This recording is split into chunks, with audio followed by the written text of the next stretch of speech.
vita vyovyote vile, ili ushinde kwanza ni mpaka ujue unayepambana naye ni nani. Utakapomjua adui yako ndio huu unayepambana naye, basi hiyo ni hatua ya kwanza ya kushinda hayo mapambano. Tunao maadui wawili. Wa kwanza ni Shetani, ambaye ni adui mdogo huyo. Kisha yupo adui mkubwa zaidi. Allah tabaraka taala asema inna kaida shaitani kana dhaifa. Vitimbi vya Shetani ni dhaifu mno. Kwa yule ni adui mdogo yule. Yupo adui mkubwa. Tutakaniwa sasa stra zetu tuzielekeze kwake. Allah tabaraka taala anasema inna an-nafsa la ammaratun bisu. Hakika ya nafsi la ammaratun bisu. Nafsi ndio inamamrisha mtu mambo maovu. Swali tukianza kuulizana hapa. Iblis la'natullahi alayhi alipokataa kumsujudia Adam, man waswasahu? Ni nani alomshawishi Iblis? Man kana Iblisu hina idhin? Wakati ule Iblis alikuwa nani? Man waswasahu? Ni nani alomshawishi Iblis mpaka kukataa kumsujudia Adam?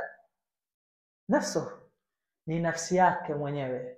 Allah tabaraka taala sema walaqad khalaqna al-insana wa na'lamu ma tuwaswisu bihi nafsuhu. Tumemuumba mwanadamu wa na'lamu, na sisi ndo tunajua ma tuwaswisu bihi nafsuhu, kinachomtia wasiwasi, kinachomshawishi mwanadamu sisi tunakijua ni nini? Nafsuhu, ni nafsi yake. Hakusema walaqad khalaqna al-insana wa na'lamu ma yuwaswisu bihi ash-shaytan. Alisema wa na'lamu ma tuwaswisu bihi nafsuhu, ni nafsi yake ndio inamtia wasiwasi, ndio inamshawishi. Inna an-nafsa la ammaratun bisu. Nafsi ndio ni yenye kuamrisha mtu mambo maovu. Shaytan yatruku al-baba fakat, yeubisha tu mlango shaytan. Wa nafs, lakini hii nafsi yako ndio inafungua mlango. Wa ya'muruka biilhah, nafsi ndio inakubembeleza, inakuamrisha kufanya mambo maovu.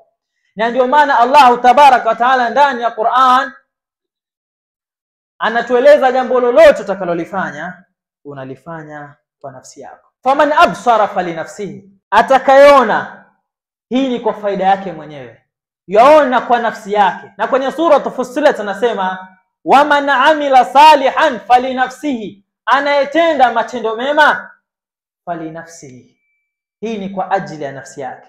Suratul Naml anasema waman shakara fa inna ma yashkuru li nafsi, atakayeshukuru ili yashkuru kwa nafsi yake, hili ni jambo anaitendea nafsi yake. Suratul Fatir anasema waman tazakka fa inna ma yatazakka li nafsihi, mwenye atajisafisha kutoka na madhambi, atakayejitakasa fa inna ma yatazakka li nafsihi, yajitakasa au yajitakasa kwa nafsi yake, yajitahirisha kwa nafsi yake. Waman jahada fa inna ma yujahidu li nafsihi, kwenye suratul Ankabut, na mwenye ataenda kupigana jihad yujahidu li nafsihi, yeye yapigana jihad kwa ajili ya nafsi yake.